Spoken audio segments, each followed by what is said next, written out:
Hey everybody, last time that we had one of these, I put one of these videos, I was talking about anger, and I want to continue to talk about anger as we face a lot of trials today.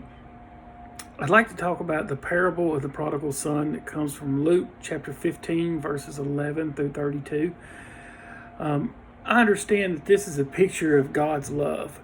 When you become a Christian, you are that repentant son that we see here in this parable that Jesus spoke, and that there's nothing that anyone can do, that you can do wrong, that God won't forgive us for, and we become one of His children, and no one can take us away from Him at that point. The point of the parable is that you're once dead or lost, and then you're once alive and again found once you become a Christian. But I was thinking about this anger that a lot of us are facing today, with all the trials that we face, with all the torment and turmoil that's going on, especially here in this country. And the Lord really placed this parable in my heart. This is a good example of two different people and how they respond to a certain situation. And we see today that people are responding to particular situations in different ways. And as Christians, we really need to look at how we respond to these situations. If you look at the parable in chapter 15, verses 11 through 32, you see that the son came to the father and he said, Father, the younger of the two sons, Father, give me what is promised to me, guaranteed to me in his inheritance, is what he was wanting. What he would have to wait for the father to give once the father retired or passed away.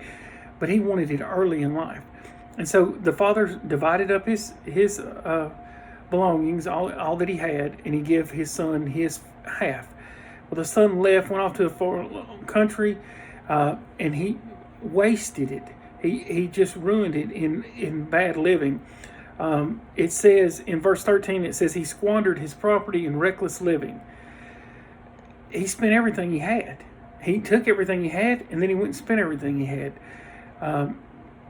He found himself in a bad spot where he was having to, in verse 15 it said, so he had to go out to one of the citizens of the country who sent him into the fields to feed pigs.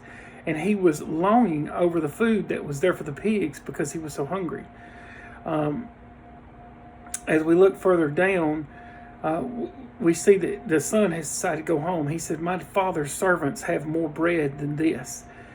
And so he was jealous of what his father gave to his servants. And he was saying, that's better than what I have right now after what I've squandered. So he headed home, and he in verse 18 it says, I will rise and go to my father, and I will say to him, Father, I have sinned against heaven and before you, and I am no longer worthy to be called your son. Treat me as one of your hired servants. And he arose and came to his father. So here's where we see the two. That's the situation. The son squandered what he was given. He wasted it. He didn't do right by his father. So we see here's where we see the two different reactions to the situation. It says, but while he was still a long way off, his father saw him and felt compassion and ran and embraced him and kissed him. And the son said to him, Father, I have sinned against heaven and before you, and I am no longer worthy to be called your son. But the father said to his servants, bring quickly the best robe and put it on him, and bring a ring and put it on his hand, and shoes on his feet. And bring the fatted calf and kill it, and let us eat and celebrate. For my son was dead and is alive again. He was lost and is found. And they have begun to celebrate. So the father, he wasn't angry. He could have been angry. He could have showed anger towards his son, but he was happy to see his son. He found what I like to call the silver lining in the situation, that the son was back home. He was safe and sound. So now in verse 25, we see now his older son was in the field. And as he came and drew near the house, he heard the music and dancing, and called one of the servants and asked what these things meant. Because he has, and he said to him, your brother has come, and your father has killed the fatted calf because he has received him back safe and sound. But in verse 28, and this is key, it says, but he was angry and refused to go in. And his father came out and asked him about it. And in verse 29 it says, "But he answered his father, Look, these many years I have served you, and I never disobeyed your command. Yet you never gave me a young goat that I may celebrate with my friends. But this son of yours came who has devoured your property with prostitutes. You killed the fatted calf for him and said to him, Son, and he said to him, Son, you're always with me, and all that is mine is yours. It was fitting to celebrate and be glad, for this your brother was dead and is alive. He was lost and is found." We see the reaction of the older brother. He was jealous, he was angry, and only thing he could think about was himself. And we see that a lot in today with everything that's going on. We see hear people say things like, "Well, that's not me," or "I don't believe in that," or this. And people are getting angry and from a selfish perspective. And what the father was trying to say to him is, you have to look at the bright side. Your brother's home, safe and sound. Like I said previously, I know this parable of the prodigal son is about salvation and Jesus showing that, the father in that situation is God, the Father. And the prodigal son, the one who goes away, is the sinner, and which we all are. And it is a good story of salvation.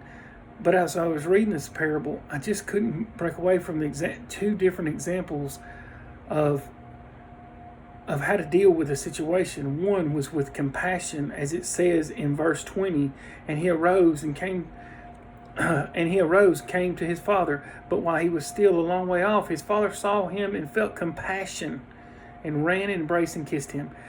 Instead of being angry over the situation, the father went out to embrace his son that had come home. The same situation from another perspective, though, of the older son. In verse 28, it said he was angry and refused to go in. He was angry at his brother. He was angry at what his brother did to the father. And that really should give us a lesson today to take situations that we face and decide how we're going to respond to them. Are we going to respond to them with compassion? Or are we going to respond to them with anger and not forgive? Now, I understand that there's times in life where we have a right to be angry. But as Christians, we're set aside and we are set to a higher standard, and we are supposed to shine the light of Christ. And this is a parable of Christ. And I think it really fits into how to handle a specific situation. I thank y'all for listening. Please share this. And I pray that if you need help, you need someone to talk to, reach out to me, reach out to someone else, go to a local church, find someone. If you are lost and you do need salvation, you can contact me or you can contact someone else. If I can't help you, I'll find someone who can, or go to your local church. It's never too late. God loves you and He wants you to be a part of His family. I thank you for watching this, and God bless you.